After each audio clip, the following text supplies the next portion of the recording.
వాళ్ళ version. Okay, Tirupathirao గారు మీరేమనుకుంటారు? కొత్త పార్టీ పెడితే బెటరా, బీఆర్ఎస్ లో కంటిన్యూ అవుతా బెటరా? అంటే ఇప్పుడు ఉన్న పరిస్థితుల్లో అయితే వారు కొత్త పార్టీ పెడతా అని కానీ పెట్టా అని అయితే వారు ఏం చెప్పలేదు వాస్తవానికి. కాకపోతే మరి పార్టీలో వారికి తగినటువంటి ప్రాధాన్యత కనుక లేకపోతే ఇప్పుడు మీరు అన్నట్టు వారు ఏదైతే ఆశిస్తున్నారో అది కనుక జరగనప్పుడు పెడితే పెట్టచ్చు పార్టీ, అట్లా కూడా అవకాశాలు ఉండవచ్చు. మీరు ఎటైనా రెడీ?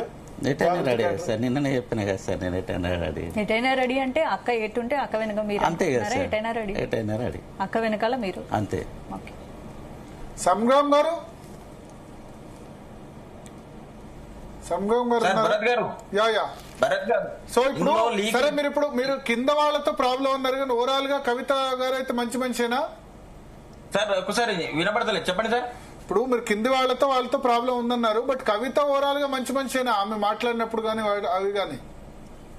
అంటే కవితక్కతోని ప్రాబ్లం లేదు, అక్కడ ఉన్న కోటరి నుంచే ప్రాబ్లం ఉండి ఇప్పుడు జాగృతి లక్షల మంది, ఒక్కొక్క పాత సైనికుడు, ఒక్కొక్క 100 మంది కార్యకర్తలు సమానం, వాళ్ళందరినీ దూరం చేసి ఇప్పుడు మొత్తం కొత్త వాళ్ళని తీసుకొచ్చి పెడితే ఇప్పుడు జాగృతి ఎట్లా నడుస్తుంది సార్? అక్కడ నడవదు. ఎందుకు అంటే జాగృతి పిల్లర్లు అనేవి లేవు అక్కడ, ఖాళీ బేస్మెంట్ మీద భూమి మీద కట్టినటువంటి కొత్త నాయకులు వచ్చారు. ఇప్పుడు పాత వాళ్ళ జీవితాలు కూడా ఖరాబ్ అయిపోయినాయి. ఇప్పుడు వీళ్ళు అనేది ఇప్పుడు జీవితాలు ఎందుకు ఖరాబ్ అయితే ఎంతమంది ఉన్నారు సార్? తిరుపతిరావు అడగండి, అక్కడ తిరుపతిరావు గారు ఉన్నారు కదా, ఎంతమంది నమ్ముకొని పనిచేసారు. ఇప్పుడు నేనే ఉన్నా, ఎగ్జాంపుల్ నేనే ఉన్నా. నేను హైదరాబాద్ లో మంచి జాబ్ చేసుకునేటువంటి వ్యక్తిని నువ్వు కరీంనగర్ కి వెళ్ళు అని చెప్పేసి ఇదే తిరుపతిరావు గారు టీటీఆర్ ఫౌండేషన్ పెట్టినప్పుడు నన్ను పంపించారు పెద్దపల్లి జిల్లా అధ్యక్షుడిగా. నేను 2011లో నేను తెలంగాణ జాగృతి యువజన విభాగం ఉపాధ్యక్షునిగా పనిచేసిన, తర్వాత ఉమ్మడి కరీంనగర్ జిల్లా అధ్యక్షునిగా పనిచేసిన, యూత్ అధ్యక్షునిగా పనిచేసిన, బైఫర్కేషన్ లో పెద్దపల్లి జిల్లా అధ్యక్షునిగా పనిచేసిన, ఇప్పుడు తర్వాత సెక్రటరీగా పనిచేసిన. అంటే ఇప్పుడు తిరుపతి కూడా డిసిప్లినరీ కమిటీ చైర్మన్ గా ఉన్నారు. అప్పుడు ఎస్ఎంఎస్ల ద్వారా ఎంతో యాక్టివిటీని, ఎంతో మందిని రాష్ట్ర వ్యాప్తంగా ఏకం చేసినటువంటి వ్యక్తి తిరుపతి గారు. మధ్యలో వాళ్ళు అట్లాంటి వాళ్ళు సర్ప్రైజ్ అయ్యి మళ్ళీ ఒక టీటీఆర్ ఫౌండేషన్ పెట్టుకునే పరిస్థితికి తీసుకొచ్చారు. మళ్ళీ అంటే వీళ్ళు ఉపాధ్యాయులు కాబట్టి వీళ్ళకి కొంచెం ఇట్లా నడుస్తుంది కాబట్టి వీళ్ళు కొంచెం గెటాన్ అయిపోయారు. మరి మాలాంటి వాళ్ళు ఏమైపోతారు సార్? వీళ్ళని నమ్ముకుని ఉన్నాం, మీరు ఎటువైపు చూడకండి నేనున్నా అంటారు. అవసరం వచ్చినప్పుడు ఇది జాగృతి స్వచ్ఛంద సేవా సంస్థ, ఇక్కడ పార్టీలో ఏ పదవి అడగద్దు, ఏ పోస్ట్ అడగద్దు, ఏ టికెట్ అడగద్దు అంటారు. తర్వాత పార్టీ గురించి పని చేపిస్తారు. ఇప్పుడు జాగృతి శ్రేణులు అందరూ ఏ ఎలక్షన్లు వచ్చినా టీఆర్ఎస్ వైపు కండువా వేసుకొని పనిచేయాల్సిన సమయం వచ్చింది. అప్పుడు అంటే అవసరం ఉన్నప్పుడు మీరు పార్టీ కండువా వేసుకోవాలి, అవసరం లేనప్పుడు తీసేయాలి. అవసరం ఉన్నప్పుడు భారత్ జాగృతి అవుతుంది, అవసరం లేనప్పుడు తెలంగాణ జాగృతి అవుతుంది. ఇప్పుడు మళ్ళీ టీపీజీ కేసు తెలంగాణ బొగ్గుగని కార్మిక సంఘంలో చేసారు. అంటే రేపు మళ్ళీ వేరే పార్టీ పెడితే తెలంగాణ బహుజన రాష్ట్ర సమితి అనేది అంటున్నారు. అంటే అవకాశాన్ని ఊసరవెళ్లి రంగులు మార్చినట్టు మార్చితే కింది స్థాయి కార్యకర్త భవిష్యత్ ఏంటి సార్?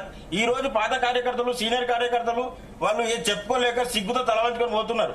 వాళ్ళు కాదు, వాళ్ళ ఇంట్లో ఇప్పుడు రేపు వచ్చే ఫ్యామిలీలు వస్తారు, ఫ్యామిలీలు కవిత గారి ఇంటికి వచ్చి అడిగే పరిస్థితి ఉన్నది. నేను అందుగురించి అంటున్నా సార్, కవితది కాదు, అక్కడ ఉన్న కోటరీ చేయబట్టి ఇక్కడ బలోపేతం చేసి కష్టపడి నేను పనిచేసిన, కనీసం కష్టపడి పనిచేసిన రోజులు అక్కడ చేపిస్తున్నారు. ఒక అవకాశం చెప్పుకునే అవకాశం వస్తలేదు. గేటు ముందట ఎవరు వస్తున్నారు? ముక్కు ముఖం తెలియనోడు, సంబంధం లేనోడు, జాగృతి గురించి కష్టపడినోడు రెడ్ కార్పెట్ వేసి నడి ఇంట్లో కూర్చుండబెట్టి సెటిల్మెంట్లు మాట్లాడే పరిస్థితికి వచ్చిందంటే ఇప్పుడు కింది స్థాయి కార్యకర్త పనిచేసినటువంటి వ్యక్తి ఏం కావాలి? ఓకే చెప్పండి తిరుపతిరావు గారు.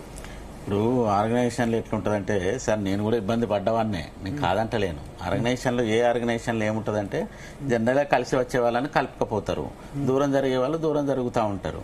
అది ఆర్గనైజేషన్, అది నడుస్తూనే ఉంటుంది. ఇప్పుడు నేను కూడా ఒక ఫౌండేషన్ వచ్చే వాళ్ళంటే మాతో పని ఉన్నంత వరకు మీరు కలిసి పని చేస్తారు, అవసరం వచ్చి ఏదైనా చెప్పుకునే పరిస్థితి వస్తే మేము కలిసి అన్నట్ట. ఇప్పుడు నేను కూడా ఒక ఫౌండేషన్ స్థాపించిన సార్, నేను నిర్వహించే పరిస్థితులలో, కార్యక్రమాలు చేసే పరిస్థితుల్లో ఒకరు చెప్పినని అడుగుతారు, ఒకరు చెప్పలేదని అంటారు. రకరకాల ఇష్యూస్ వస్తాయండి. మనం చాలా విస్తృతంగా కార్యక్రమాలు చేసేటువంటి క్రమంలో మనకు కొందరు దూరం అవుతారు, కొందరు దగ్గర అవుతారు. నేను ఇంత పని చేసిన నేను ఒక సందర్భంలో కూడా దూరం కావాల్సి వచ్చేసింది. సో నేను అనేది ఏంటి అని అంటే అదొక ఆర్గనైజేషన్. ఇప్పుడు పొలిటికల్ పార్టీలో ఉండేటువంటి అవలక్షణాలు ఎట్లయితే ఉంటాయో ఒక ఆర్గనైజేషన్ నిర్వహిస్తున్నటువంటి క్రమంలో ఇప్పుడు మా ఉపాధ్యాయ సంఘాలలో కూడా ఇట్లాంటి ఉంటాయి కదండి, రకరకాల సమస్యలు ఉంటాయి, నేను కాదంటలేను. కాకపోతే వారు అన్నట్టు ఏంటంటే కొంత రివ్యూ చేసుకొని మనం ముందుకు వెళ్లాల్సినటువంటి అవసరం తప్పనిసరిగా ఉంటుంది, ఏ సంస్థకైనా ఉంటుంది ఆర్గనైజేషన్. సరే ఇప్పుడు సంగ్రామ్ గారు వాస్తవానికి వారు కాంగ్రెస్ లో చేరి ఉన్నారు, వారు అధికార పార్టీలో ఉన్నారు కనుక సరే ఈ పాత అంశాలు వారికి ఒక చక్కటి అవకాశం వచ్చింది, ఆ పార్టీలో చేరిండ్రు. ఆ పార్టీలో అంశం ఏంటంటే ఇప్పుడు నడుస్తున్న మాట్లాడే అంశమే అది కదా. కాంగ్రెస్ పార్టీలు ఉంటే అట్లా మాట్లాడతారని మీరు అనడం కరెక్ట్ కాదండి, అది కరెక్ట్ కాదు తిరుపతిరావు గారు. కాంగ్రెస్ పార్టీలు ఉంటే అట్లా మాట్లాడతారు అని మీరు అసలు అననే వద్దు. అంటే తను కార్యకర్తగా పనిచేసినాడు కాబట్టి చెప్తున్నాడు. కాదంటలేను, ఇప్పుడు నష్టాన్ని ఇప్పుడు వారు కాంగ్రెస్ లో చేరిందండి, కాంగ్రెస్ లో చేరిన ముచ్చట ఎందుకండి? ఇప్పుడు తను కాంగ్రెస్ మరి అను దిక్కు దివానా లేకుంటే ఏదో ఒక దారి చూసుకోవాలి. ఆయన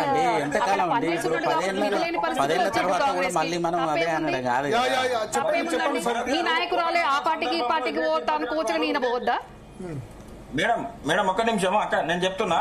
ఒకనొక సందర్భంలో ఇదే తిరుపతి అన్న టీటీఆర్ ఫౌండేషన్ పెట్టి ఈయన డిసిప్లినరీ కమిటీ చైర్మన్ నుంచి కార్యదర్శికి నా పోస్ట్ దించిరు అని చెప్పేసి టీటీఆర్ ఫౌండేషన్ పెట్టి ఒక కథలు పుంకాలు రాసిన సందర్భం ఉన్నది.